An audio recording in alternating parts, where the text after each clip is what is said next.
Évangile de Matthieu, chapitre 6. Gardez-vous de pratiquer votre justice devant les hommes, pour en être vus. Autrement, vous n'aurez point de récompense auprès de votre Père qui est dans les cieux.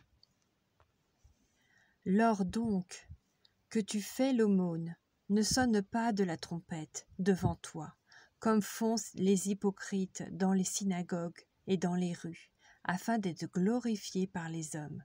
Je vous le dis en vérité, ils reçoivent leur récompense. Mais quand tu fais l'aumône, que ta main gauche ne sache pas ce que fait ta droite, afin que ton aumône se fasse en secret, et ton Père qui voit dans le secret te le rendra.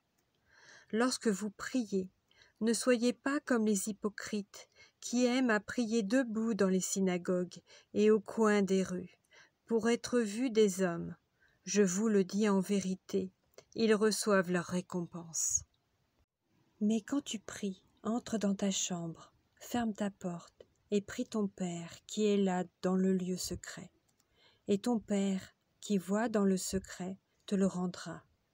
En priant, ne multipliez pas de vaines paroles, comme les païens, qui s'imaginent qu'à force de paroles, ils seront exaucés.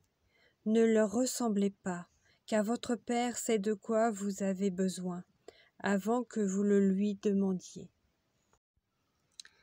Voici donc comment vous devez prier. Notre Père, qui es aux cieux, que ton nom soit sanctifié, que ton règne vienne, que ta volonté soit faite, sur la terre comme au ciel. Donne-nous aujourd'hui notre pain quotidien.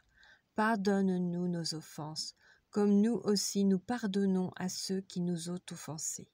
Ne nous induis pas en tentation, mais délivre-nous du malin, car c'est à toi qu'appartiennent dans les siècles le règne, la puissance et la gloire. Amen. Si vous pardonnez aux hommes leurs offenses, votre Père céleste vous pardonnera aussi. Mais si vous ne pardonnez pas aux hommes, votre Père ne vous pardonnera pas non plus vos offenses. Lorsque vous jeûnez, ne prenez pas un air triste, comme les hypocrites qui se rendent le visage tout défait pour montrer aux hommes qu'ils jeûnent. Je vous le dis en vérité, ils reçoivent leur récompense. Mais quand tu jeûnes, parfume ta tête et lave ton visage, afin de ne pas montrer aux hommes que tu jeûnes, mais à ton Père qui est là, dans le lieu secret, et ton Père qui voit dans le secret te le rendra.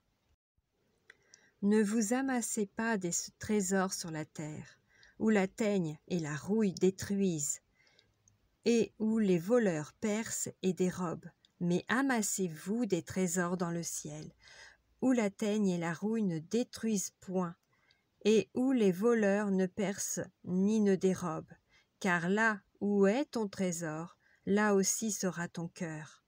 L'œil est la lampe du corps. Si ton œil est en bon état, tout ton corps sera éclairé. Mais si ton œil est en mauvais état, tout ton corps sera dans les ténèbres. Si donc la lumière qui est en toi est ténèbres, combien seront grandes ces ténèbres? Nul ne peut servir deux maîtres, car ou il haïra l'un et aimera l'autre, ou il s'attachera à l'un et méprisera l'autre. Vous ne pouvez servir Dieu et Mammon. C'est pourquoi je vous dis, ne vous inquiétez pas pour votre vie, de ce que vous mangerez, ni pour votre corps, de quoi vous serez vêtus. La vie n'est-elle pas plus que la nourriture, et le corps plus que le vêtement? Regardez les oiseaux du ciel, ils ne sèment ni ne moissonnent, et ils n'amassent rien dans les greniers, et votre Père céleste les nourrit. Ne valez-vous pas beaucoup plus qu'eux? Qui de vous, par ses inquiétudes, peut ajouter une coudée à la durée de sa vie? Et pourquoi vous inquiétez au sujet du vêtement? Considérez comment croissent les lys des champs. Ils ne travaillent ni ne filent. Cependant, je vous dis que Salomon même, dans toute sa gloire, n'a pas été vêtu comme l'un d'eux. Si Dieu revêt ainsi l'herbe des champs qui existe aujourd'hui et qui demain sera jetée au four, ne vous vêtira-t-il pas à plus forte raison, gens de peu de foi? Ne vous inquiétez donc point, et ne dites pas, que mangerons-nous? Que boirons-nous?